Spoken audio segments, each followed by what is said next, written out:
American South. He's always there, fighting for freedom over land and air. G.I. Joe!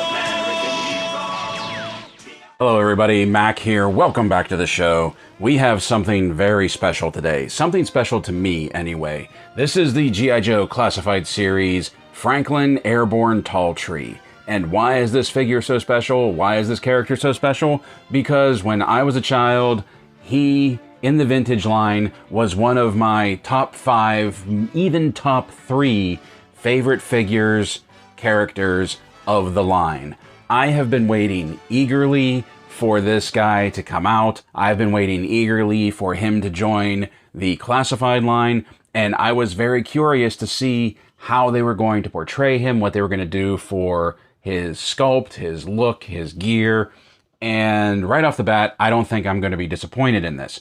Now, why is he so special to me, you might ask? Well, this guy, it's kind of a weird story. But when he came out, I really liked the figure. I really liked the character. I liked the look. He was very unique to me, with his gear, his helmet, his weaponry, like everything about him just like really stood out and was really unique to me. And when he came out, I was too young to understand what airborne and airborne infantry really were. Fast forward a few years to when the Steel Brigade figures were coming out.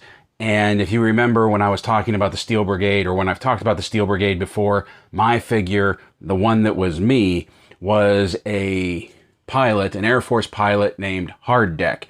And what I flew was the Sky Striker. And I needed a Rio, so all I knew was his name was Airborne, and he became my Rio. Now, I understand that makes absolutely no sense, but as a kid, it made perfect sense to me. You know, Hard Deck and Airborne were like this. They were Maverick and Goose, basically. Only Airborne lived. So he's kind of my partner. I'm not going to have the Steel Core figure out for this because I'm not really a big fan of the Steel Core figure, and I'm kind of working on something. So Hard Deck doesn't actually exist in this line yet, as far as I'm concerned. For those of you that missed this video, you have no idea what I'm talking about. But needless to say, I am very excited about this figure joining the line. What I am less excited about is the packaging. This is my first figure with the all-new packaging, with the black, and this is just very boring to me. This doesn't really say or do much for me. For those of you that wanted the windowless packaging, for those of you that are mint box collectors, that this is how it's going to go on your shelf, this is how you're going to look at it, I totally understand why you wanted this window back. But for me, it's not really as exciting or interesting or even as fun as the classified windowless packaging was. But we do get a real nice shot of Airborne right here next to the figure. With the window, we have a nice look at all of the gear that he has. The G.I. Joe Classified Series logo, HASBRO, the G.I. Joe star. Up top, 115 of the line, the star again. On the side, we have that larger version of Airborne right here. On this side, we have the QR code along with that same image. And then on the back, we have a real nice glamour shot of, or not glamour shot, but promotional shot of Airborne on Easter Island with a volcano in the background. We also have some close-ups of some points of interest on his figure. And up here, I'm surprised this isn't a dragonfly. This looks like a Russian hind. October Guard coming to the line? I would be so into that. But this looks like a Russian hind, and I don't see anything else on here. You know how they always put little Easter eggs and everything? I don't really see much more of anything other than this helo up here. So, without further ado, let's crack this open and let's take a look at Hasbro G.I. Joe Classified Series Franklin Airborne Talltree. And remember, if you want one for yourself, you can get him at Entertainment Earth. Entertainment Earth is your one-stop shop for all toys, clothing, collectibles, and more. Get the newest from Hasbro, Mattel, Bandai, and Super 7, as well as exclusives that can't be found anywhere else. With over 25 years in the business, Entertainment Earth has what you want. Click the link in the description below. Okay, here he is, Airborne, out of his box, or if you've known him as long as I have, Frankie. And putting the tape measure to him, we can see that he is approximately 6¼ inches tall to the top of his head. First thoughts getting him out of the box, just off the top of my head, I have to admit, I am loving everything that they have done with this figure. Everything from the sculpt to the detail work to his jumpsuit, the vest, the gear on him, the coloring, his face sculpt is fantastic, his skin tone, Franklin Talltree, of course, being a Native American, and this, the Airborne symbol right there on his shoulder, highlighted on the box, very sharp, very detailed, looks fantastic. Of course, it doesn't matter because he's going to be in the back seat of a Sky Striker. Everything about this looks great. I really, really like this figure. I've been waiting for Airborne. They did not let me down. I was very thankful that I honestly thought we were going to have to wait until after the Dragonfly. For some reason, I just imagined that they were going to wait for the Dragonfly to land, and no pun intended, and then they were going to release Airborne, or they were going to release Airborne very close to the release of the Dragonfly, sort of like what they did with the Hiss Fire team. But I am really glad that he came out now and that he is part of the line and that I have him in my collection. Now, enough gushing, enough personal bias. Let's take a look at the articulation and see what Airborne has going on. First of all, his head will do a full 360 spin. He can look up very well. He can look down pretty well too. I love the collar on the vest right here. Like, we'll take a look at that in a second. Arms will do a full 360 spin. Really good butterfly joint in there. Mine sticks a little. I had to break it in a little bit, but once you get it broken in, it works very well. Arms can come up past 90. You have your bicep swivel. You have your double jointed elbows. You have wrists that swivel and hinge. Now the left one hinges in and out, which kind of surprises me. I thought we were done with that. And the right one, his trigger hand, his gun hand, does hinge up and down, although the sleeves of his uniform, the sleeves of the sculpt right here, or I'm sorry, the sculpt of the sleeves right here, does hinder it a little bit, might take it a little to break it in. Let's get your arms out of the way, Talltree. He does have an ab crunch underneath the vest, so that he can crank forward. He can crank back. This is a very soft, very malleable rubber that you can get more movement out of him than what I was expecting. He does have a ball joint, but he's not going to be able to do a full 360 spin because, amazingly enough, his vest right here and his gear, his tack right here, is all one piece. So you can't turn him very far without risk of ripping this at the vest. So you can get about that far, and then you can get about that far. Drop down legs, come out to the side, almost to 90, come forward very well, go back fairly well, pop them back in. Does have the thigh cut, double jointed knees that are really tight on mine. I'm gonna have to warm them up. Really great travel right there. Come down. No boot cut because he has the long sleeve or the long pant leg, but it does twist at the ankle, and the ankles rock back. The ankles rock way forward, and there is a forward facing pin for some rocker. Now, like I said, his tack gear, the straps that come down to the crotch, connect right here at the belt of his vest. I thought these were just going to sort of be tucked up in there and they weren't going to be connected. But his vest, his body piece up here, and this is all one piece, which is kind of impressive. And bringing it up front, like, I really like the color of this. I really like this color blue. I like the collar that they have going on. They silvered up his carabiner right there. You can see the American flag underneath all of his gear. Very plain on back, but I'm fine with that because it does have a backpack, which we'll be taking a look at. And I am very pleased with the look, the sculpt, the detail, the articulation of this figure. Okay, one of the first things we're going to take a look at, starting off small, is the dagger that he comes with. And I like this. This is I believe this is a new sculpt for him with the very flat upper side. The blade, everything is very streamlined, very in line with the handle. And the handle has some nice cuts in it, like a grip right there. I like this detail work in here. I think it looks good. I just wish they would have silvered up the blade.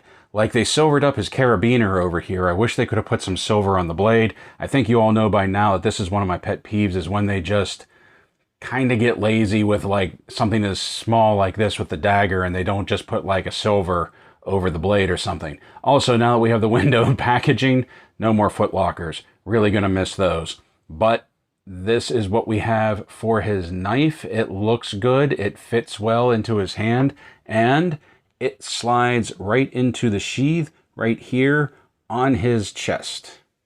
Next up, we're going to take a look at his sidearm right here, and I'm not even going to pretend to know what type of pistol this is. I really don't know what type of pistol has, you know, the barrel sticking out past the action like this. It's very small, it's very compact, even for a classified figure, because you notice if we put it in his hand, it's not very big, and I don't know if this has been downsized or if this is to scale for the type of pistol that it is, but it also kind of makes sense that it would be small and compact. He is airborne infantry, and he doesn't want a lot of heavy gear on him, and this fits into the holster on his hip. Once again, seats very well, looks very good, stays in there nice, nice and tight. Airborne, like a lot of recent classified figures, comes with two sets of goggles. Well, one set of goggles, one set of covered goggles. You'll see what I mean in a moment. I like the reflective surface on these ones. These are the ones that go on his head. You can tell by the size of the band. This is definitely not going to fit over top of his helmet. You might stretch it and rip it, but I really like this sort of like aviator mirrored finish that they have going on the front of his goggles right here.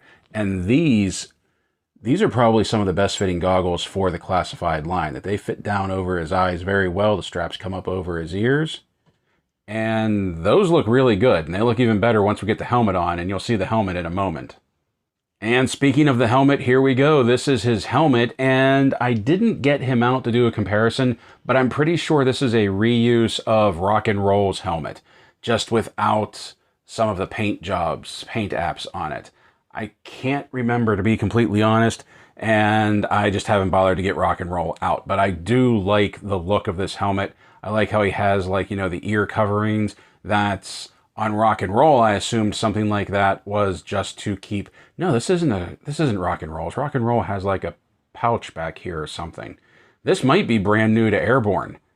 I'm not entirely sure. I haven't really done an inventory of G.I. Joe helmets, but I like how he has the ear protection, combination ear protection and probably headsets, so he can hear people coming in on comms.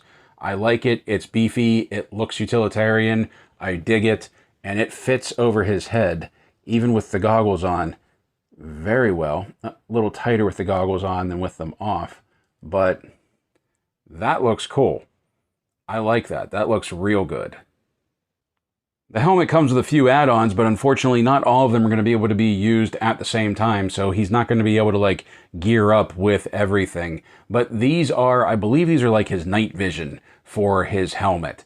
That you can see it has a little post right there that plugs into the front of his helmet right here, and this is basically kind of like what they did with Wolf Spider, but I think this is done much better. And you can also see the helmet is much looser when when you don't have the goggle strap underneath. But there we go.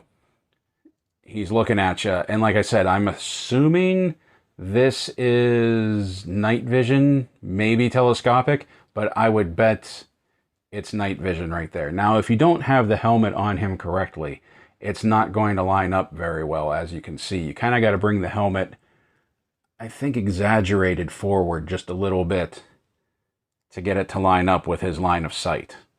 And something else that he comes with, which is pretty unique to Airborne, and something that I really like because this is really a throwback to his vintage line, is a pair of covered goggles to go over top of his helmet. You can see the strap is much bigger. You can see that he has a protective case over top of his goggles right there. I think this is really cool. I think this is a really nice touch. But you can't really put them on with his night vision, which is unfortunate because that's kind of how it would make the most sense. That this just fits over everything. Slides down around there, slides down around here, and then just is seated at the top of his helmet, that is a very vintage look. Like this right now for him is a very vintage look for our Airborne figure. Like I said, you can see the helmet is really loose if you don't have those goggles on underneath it. But I like the eyes. I like the eye detail on him, and you kind of don't want to keep it covered all the time. So there we go. That is a very vintage look for Airborne. And now we have Airborne's backpack right here with the twin cantinas, because you never know how long he's going to be on the ground once he jumps out of the helo. He also has his trenching tool, his digging tool right here. Now the original one had like a tent going up, or just a bedroll going up across it. I'm just assuming everything is packed in there tight, or he just makes what he needs when he's out in the field. I like the detail work on the backpack. They do a really good job with the backpacks, with all of the little pouches, all of the wrinkles, everything. I think this is pretty much going to be the same backpack that we get with the retro carded Duke, which I don't have yet, but I think this is it, because I remember there's some script on the shovel for Duke. And it would also make sense because in the vintage line, Duke and Airborne had the same backpack. And then this just pegs in and has a nice tight fit, but it also kind of wings right out there. But it looks good on him. Mine probably won't be wearing it often because Rio. But it's not bad. It has a tight seal to it. I just wish it wouldn't kind of flare out like that. And the final accessory we're going to take a look at is his submachine gun right here. Now, the vintage Airborne had an M16 that was bayoneted. This, I feel, makes more sense for what he does for a living. Something like this is also what I wish came with Tunnel Rat. But there's not a lot of detail to this, but not every weapon needs a whole amount of detail to it, because in real life, there's a lot of weapons that are just smooth metal. Now, there are a few things that will detach from this. Like we've seen before with Classified, the magazine will pop out, so you can do that. And also, I didn't think this front piece was originally supposed to be a suppressor, but apparently it is, because it pops off and you can see the little barrel right there, which does compact the weapon even more. What would have been cool is if you could pop this off or even fold it up forward. You can see there's a hinge right there, like this is supposed to fold up on top of itself. So if you would have been able to pull that off and really just turn this into a machine pistol, almost looks like a Tech 9. Is this a Tech 9? I'm not sure. But that would have been cool. Once again, this is very compact. And when you put it in Airborne's hand, you really see how compact this weapon is. See what I mean? So I'm not even sure this is a submachine gun so much as it is like an automatic pistol, semi-automatic pistol. I'm not entirely sure.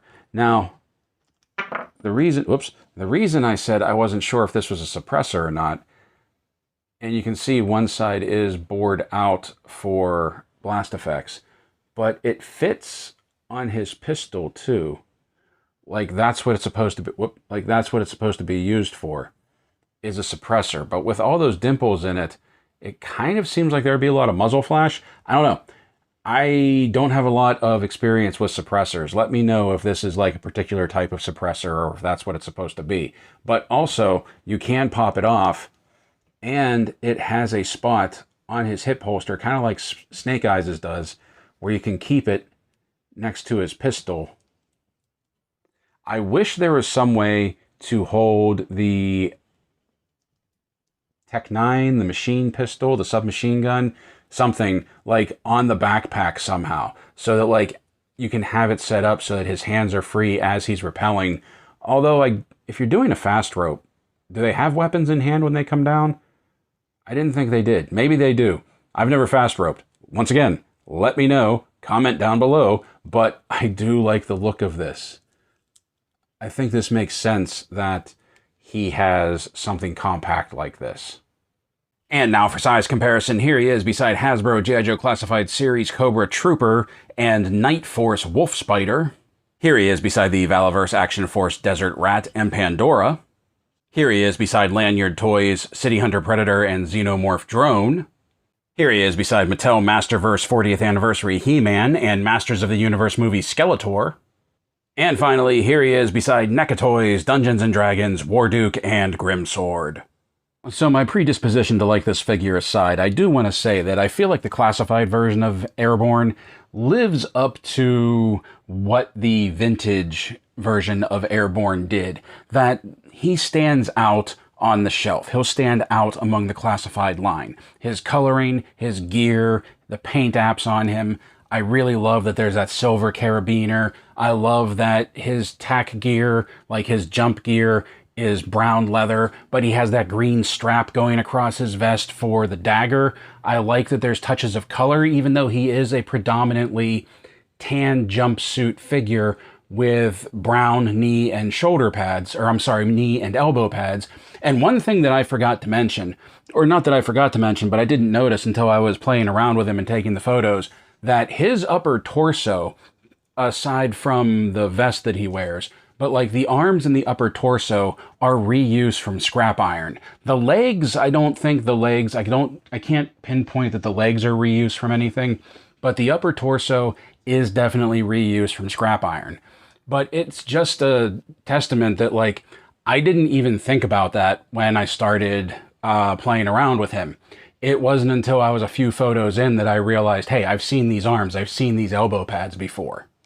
As far as his gear goes, I really only have one issue with it, and that is that I wish all of his tack gear, like his belt and his lower portion, wasn't directly connected to the vest. Even just playing around with him, I'm starting to get like stress marks where the straps meet the belt that come down from the vest, just from playing around with him, twisting him around, things like that.